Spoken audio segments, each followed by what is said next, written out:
nakikinig sa Target on Air. Target on Air. At kahapon di ba nakausap natin yung governor dyan sa Lanao del Sur. Dahil meron po tayong segment yung Governor's Hours. Kumbaga yung mga bawat governor sa mga bawat province, inaalam po natin itong katatapos lang ng eleksyon na.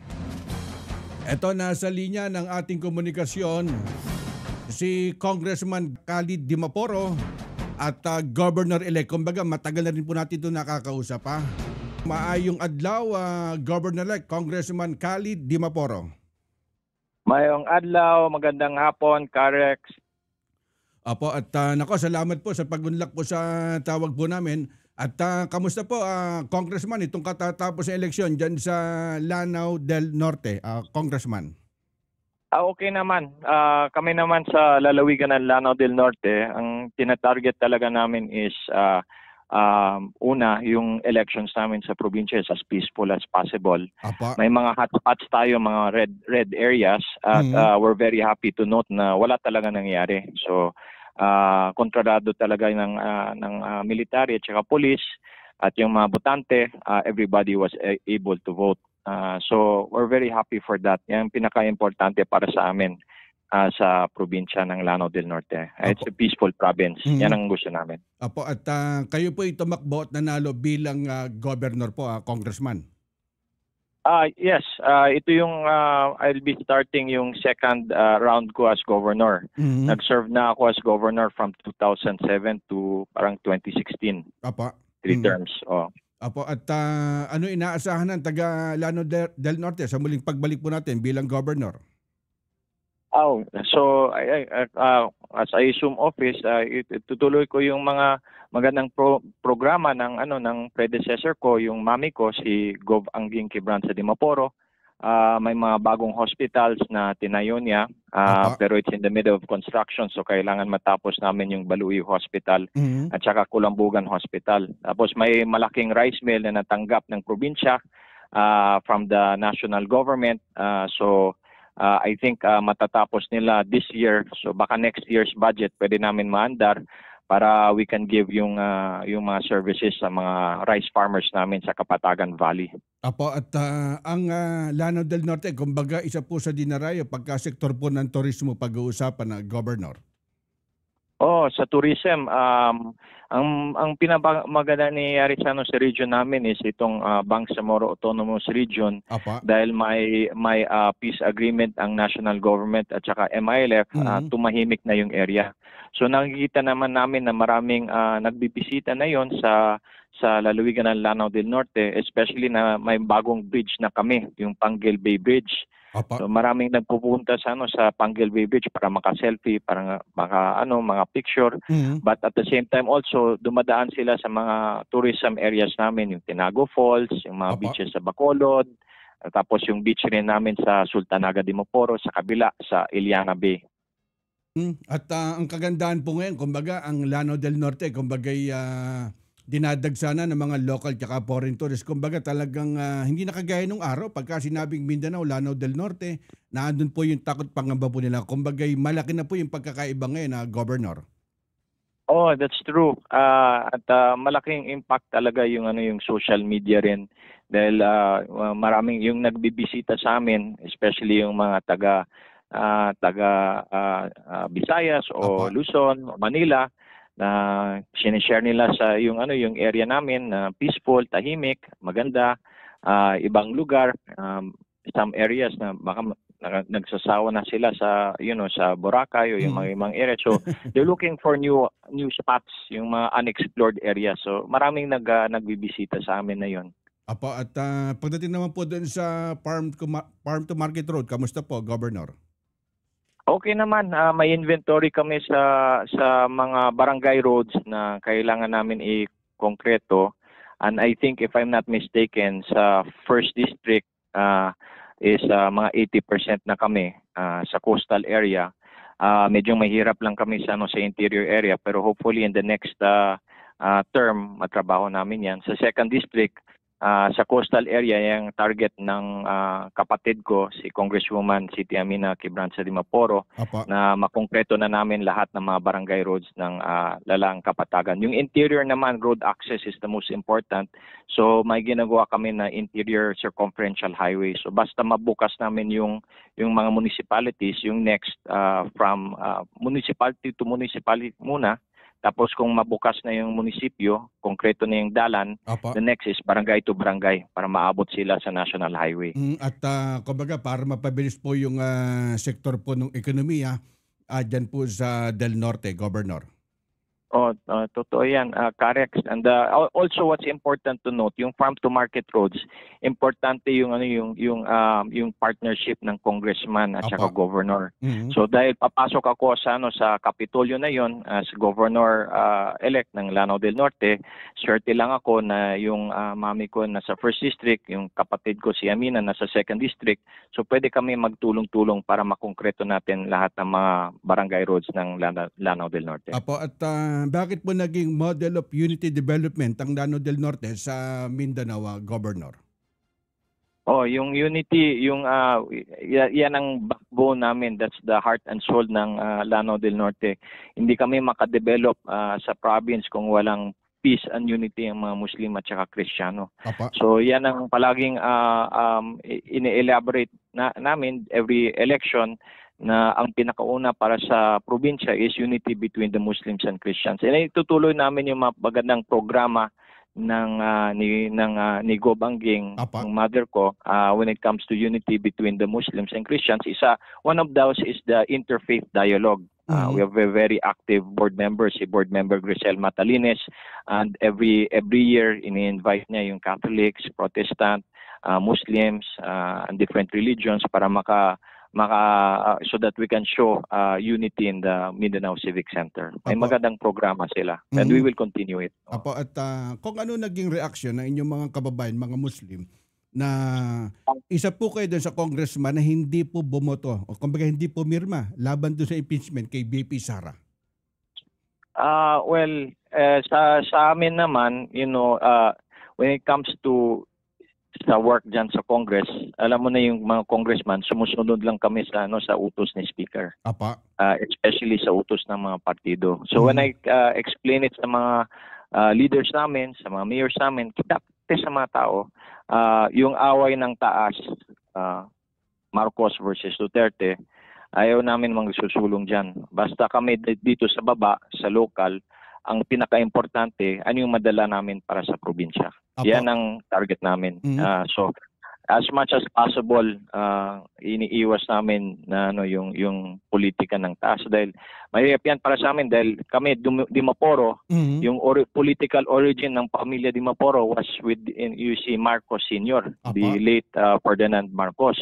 Tapos si former President Rodrigo Duterte, lahat kami naman sa Mindanao, we're very proud to finally have one president na taga Mindanao. So, nahihirapan talaga kami, yung mga local politicians, to pick one side or the other. Sa akin naman, ang advice ko sa kapatid ko who was a neophyte dyan sa Congress, sa 19th Congress, well, sunod na lang tayo sa Speaker, and dahil yan ang trabaho namin as congressional district representatives, ang focus lang namin, ano namin madala sa baba. Yung tulong na mabigay namin sa mga municipalities. At as much as possible, hindi kami mag-saw-saw dyan sa away ng taas. Tama po. At ano po yung mga development program dyan sa inyong province sa panunungkulan ngayon ni President BBM, Congressman? Well, nag-umpisa ni President BBM yung Kadiwa Centers. Ang magandang program na nakikita ko is yung support sa health sector in terms of yung MAEP. Dahil nakaproblema talaga kami sa PhilHealth. Medyo mahirap yung mga PhilHealth claims, processing ng PhilHealth claims, tapos minsan yung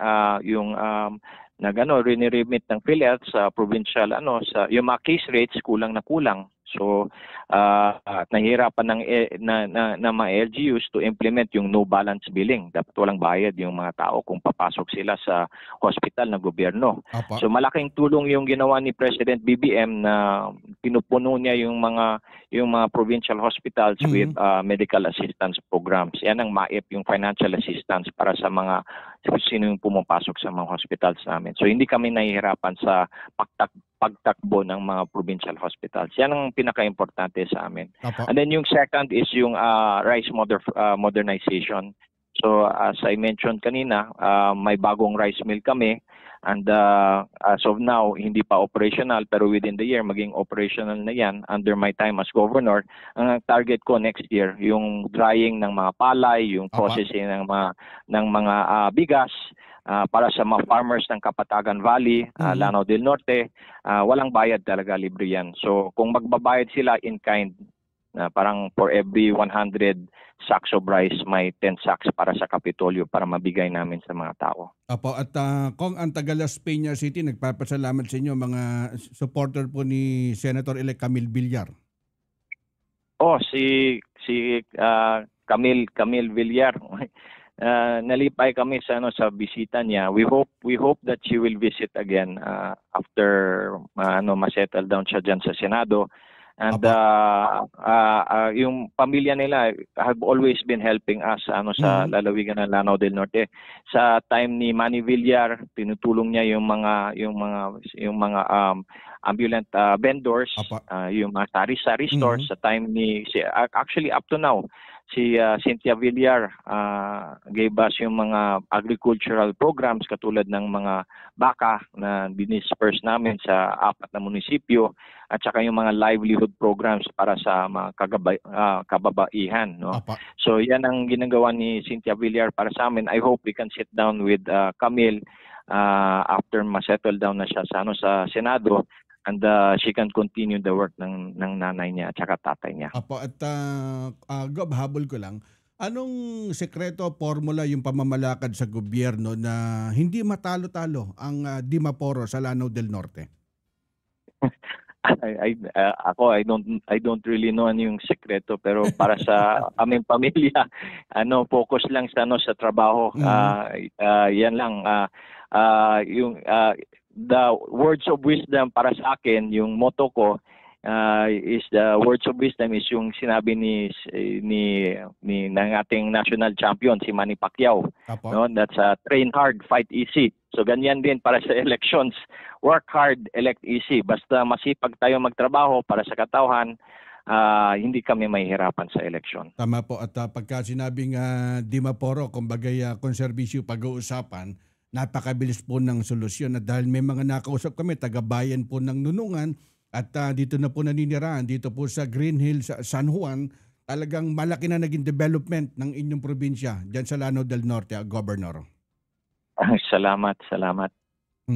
Gob, baka meron kayong mensahe at kausapin nyo inyong mga kababayan at nakikinig po kayo ng national government, Governor. Thank you again, Karex, sa opportunity na to speak sa program mo. Sa mga taga Lanao del Norte, as of now, nagre-relax lang ako. We're letting Gob Anguing wrap up her administration sa Kapitolyo. But rest assured, once it becomes July 1, we will hit the ground running. Yung magandang programa na nakita namin sa panahon ni Gob Anguing, tutuloy namin. On top of that, we will add some more. No? So we will assess yung makukuha namin sa national government in partnership with our 2 congressional districts. We will be very active in maximizing yung makukuha namin sa taas para madala namin sa baba.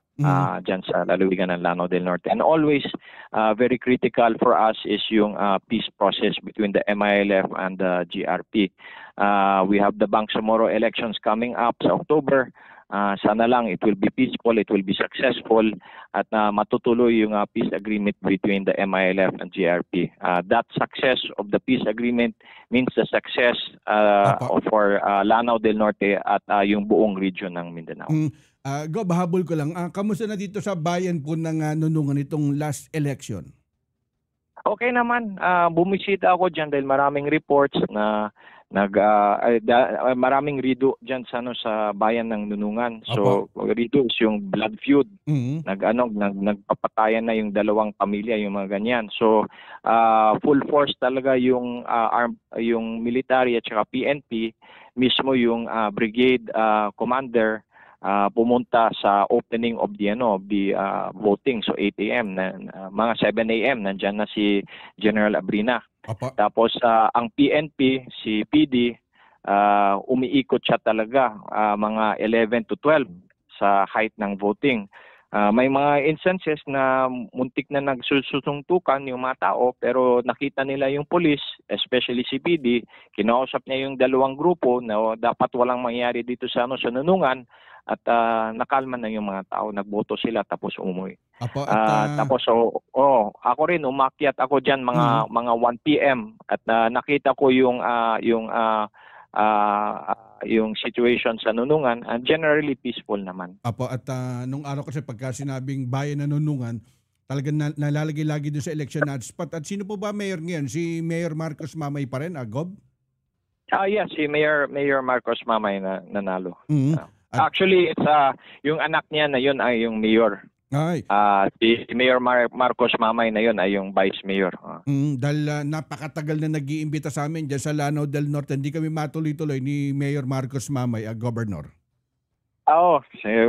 Yung Nunungan, yan ang magandang parang development. Dahil dati, yung area na yan, palaging failure of elections, palaging may rito, very violent na area. Pero sa panahon ni Mayor Mamay, tsaka sa tulong ng probinsya tsaka ng Kongreso, binukas namin yung Nunungan, tapos we're trying our best to showcase it na yung one of the untouched areas ng Mindanao. So kung may oras ka, sana lang Carex magbisita ka sa probinsya at sa lungsod ng Nunungan.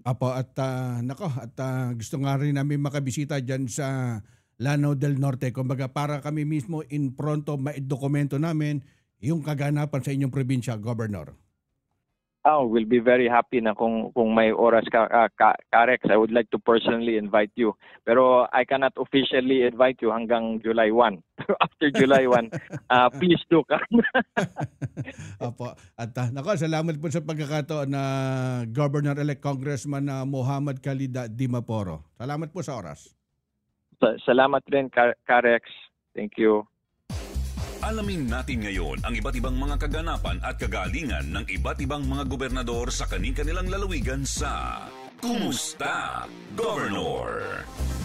Yan po ang tinig mga kaibigan ni Congressman Khalid Dimaporo at Governor-elect dyan sa Lanao del Norte. Alam nyo, kaya interesado tayong makausap kasi itong bayan po nung Nunungan, nung araw yung Rido.